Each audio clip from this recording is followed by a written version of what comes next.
Hey, what's up guys? Welcome back. I know it's been a while, and but first of all, Happy New Year to all of you, and also today Happy New Lunar Year and or Chinese New Year. And hope you're all doing well. Hope you all had a good start into 2025.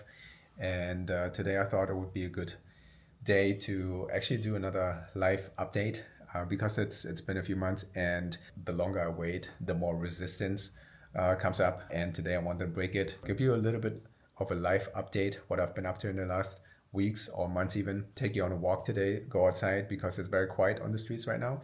So just to share a little bit of life in Vietnam and Da Nang during Tet holidays, which is the Lunar New Year's. So a lot of stores are closed during this week. I really like this time at the moment because it's not so busy, you know. So yeah, let's see what's going on outside. Take you maybe on a walk to the beach and riverside. Let's see how much time I have. But yeah, welcome back everyone, and let's get started.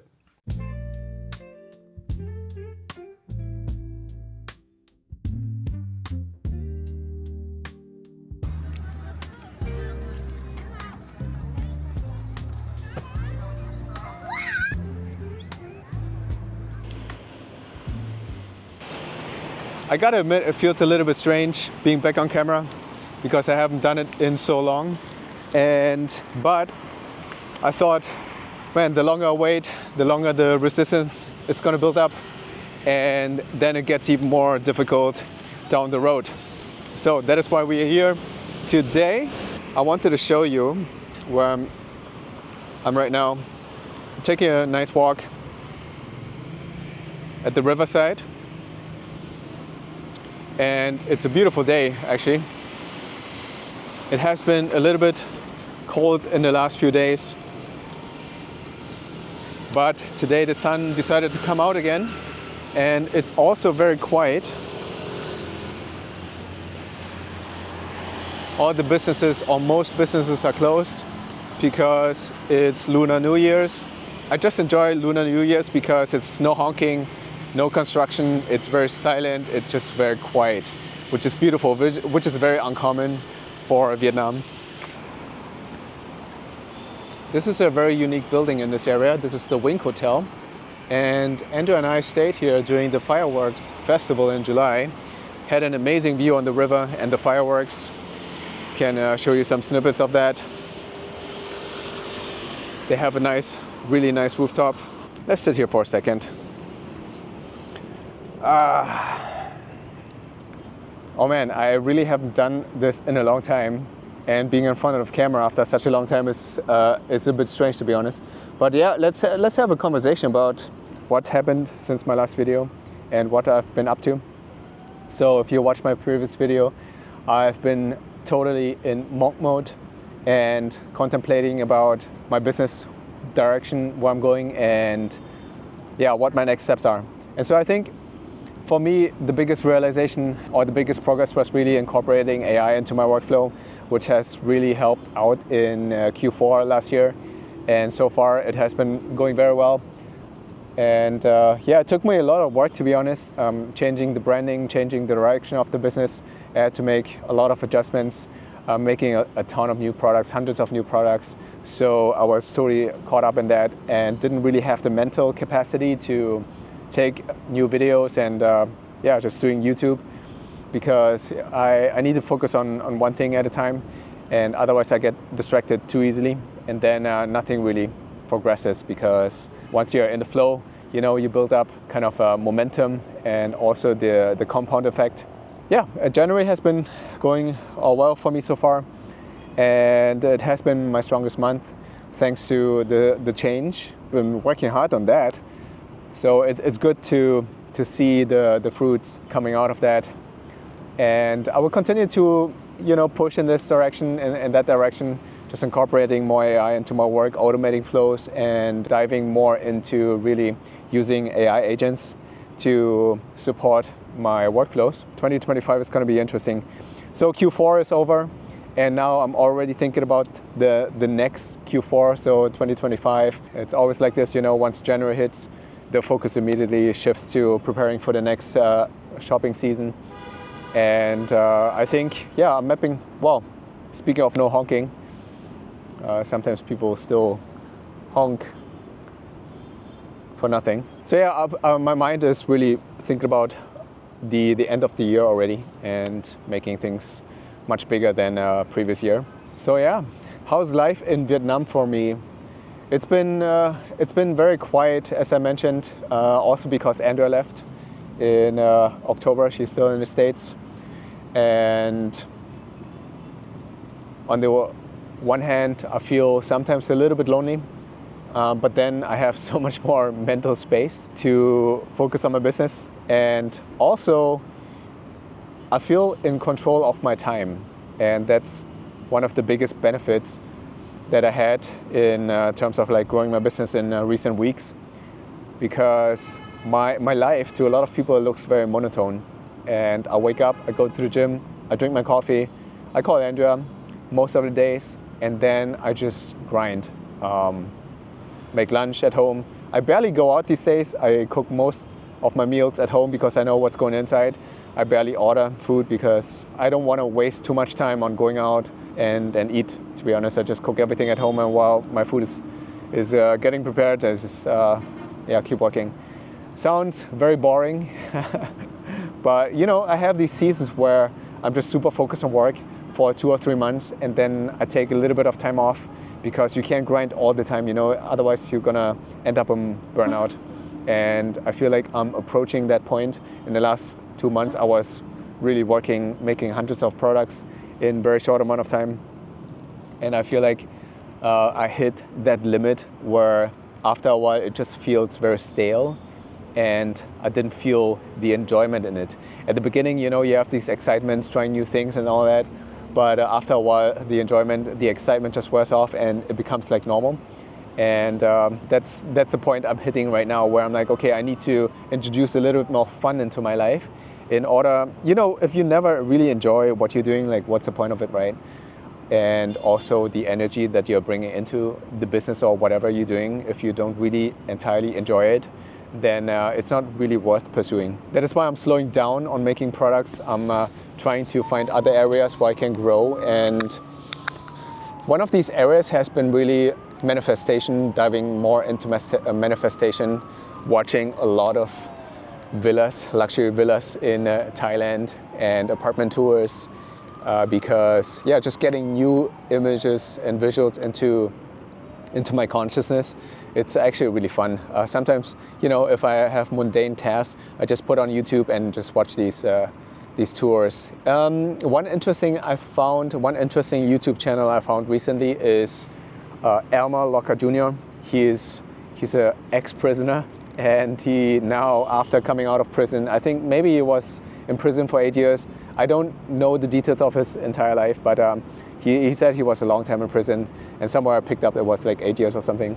And he said after he came out, he just built his business, his helping people to manifest their dream lives. And I watched a lot of his videos while I'm cooking and just soaking up all the information. So basically what he's teaching is nothing really new.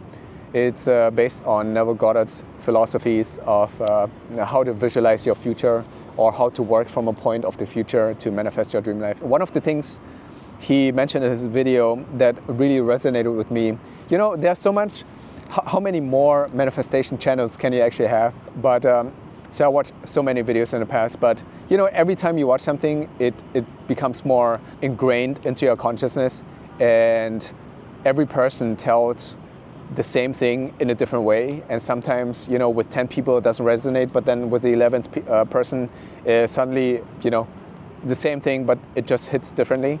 And for me, with this guy, he said creation is already finished. So he's really strong in his conception of reality, that we live in a simulation. And you know, considering how fast AI has moved in recent years and how fast technology has evolved in just a decade, how far is that thought that, you know, we actually, you know, projecting, if we think about 500 years, 1,000 years in the future, if our society progresses at this speed, you know, the idea that we are actually living in a high-tech simulation is not so far fetched, to be honest. And yeah, anyway, so back to the story. he said something along the lines of like everything is already finished in the simulation in terms of like creation. You know, if we live in a multiverse with infinite possibilities, then everything you can imagine has already been created. You just tune into that frequency of another reality where, you know, you have your best life. And if everything is created, then with your manifestation exercise, you basically just attract little parts of that picture into your life. So because, yeah, that made it really easy for me to, that was like an aha moment for me where I realized, oh man, this makes it so much easier than working from a place where I have to create everything from scratch, you know, thinking about my dream future from scratch. But if I work from a place where it has already been created, now I just need to work on pulling parts of that into my reality. So yeah, that was coming from a different perspective. I hope that helps, maybe for you as well, just sharing that. So yeah guys, just wanted to quickly share what I've been up to in recent weeks. And I'm actually not sure how much I will be able to do more videos in the near future, but I'm trying to, you know, break that little streak every once in a while of being quiet, because I've really noticed that the longer I wait with making videos, the more, as I said, the more resistance is coming up and the harder it gets in the end, because every time I get in front of the camera, it feels like unnatural to me. So I'm sure I'm gonna keep the videos going, you know, as long as I can, but maybe not in the frequency that I like at the moment, because yeah, my focus is just on getting my e-commerce business to a point where it's more on autopilot, where I have enough that momentum so I can switch gears on, you know, other areas. But for now, yeah, maybe once a month, once every 2 months, I'm gonna make a short life update. And I think it's also good for me to see in the future how far I've come. That's the whole point of this documenting the journey. Hopefully inspiring people to work on themselves and to do this themselves as well. Because, you know, in 30 years, 40 years, you look back on these kind of things and you're actually happy that you captured them. So yeah. So one last thing that I wanted to mention about business that hopefully resonates with you as well. I mean, if you build a business, there's always kind of doubts coming up on the journey. And a lot of times, you know, you question everything. There's so many times I question my entire business, how long I'm gonna keep this going, how much longer I should pursue this path or just start something from scratch. And one of the things I've learned is, you know, compound effect is real. And you just have to work from a place where you're like, I'm gonna make this work no matter what. Because every business works. Although sometimes it doesn't seem that way, but every business really works. And if you, for instance, you decide to walk towards a certain destination. And on that destination, you have to imagine you take little steps every day. And sometimes these distractions come left and right. And you can decide if you're gonna, you know, you look at the whole road and it seems so far, or you don't even see the road because of all the fog, you know? The whole path is foggy and you don't see it, and then you get distracted left and right. And it's so easy to just divert from the path and say, oh, I'm gonna abandon this, I'm gonna try something new. But then compound effect is real, because you always, if you dismiss that path that you're on already, you have to rebuild the whole entire energy and the momentum from scratch with something else. And I believe every business is really working. And it's just a matter of like, okay, you need to be flexible on that certain path. And maybe sometimes, you know, you hit a roadblock and you need to divert a little bit, but then you still need to get back on that path and to not waste that momentum and waste the compound effect, because at some point it's going to come back and add up again. And that's really important to keep in mind. And I always keep the story of, you know, back in the day when the whole gold rush in the US, people bought shovels and all that, and I mean, I don't know if it's a real story, but there was a guy who was digging for gold for a long time, and then a meter before the gold, he quit and then sold all his equipment, shovel to a local guy for very cheap, and then that guy continued to dig and hit the gold. So basically, that's what keeps me going, because I know every inch, every day, every little step is contributing to getting closer to my goals, and every business works. Really, it's like the universe just testing you. It's the universe asking you how much do you really want it, and if you always look for the shiny objects, shiny other paths, especially on YouTube, where a 16, 20-year-old guy is posing with his Ferrari and how he made $1 million in like 6 months, you're never gonna get to the goal. So keep going, stick to the path, be flexible. Don't I think, I can't remember the quote, but you have to take steps, sometimes 10, sometimes 2, but you also have to reevaluate and think about, okay, is it working, is it not working? For me, last year in November, it was reevaluating the work that I've done for the previous months, and I came to the conclusion I have to change something. I can't continue on this path, projecting 1 year into the future. It's not going to work like this. So I had to adjust. I had to change, and that was necessary. And also, just be with yourself, being comfortable with yourself in silence. Sometimes in silence, these ideas are coming, and then you know what you need to do, and that will, this is how you make progress. If you're constantly in a rush, in the hustle, then it's really hard to listen to your intuition. So yeah, I wanted to share that.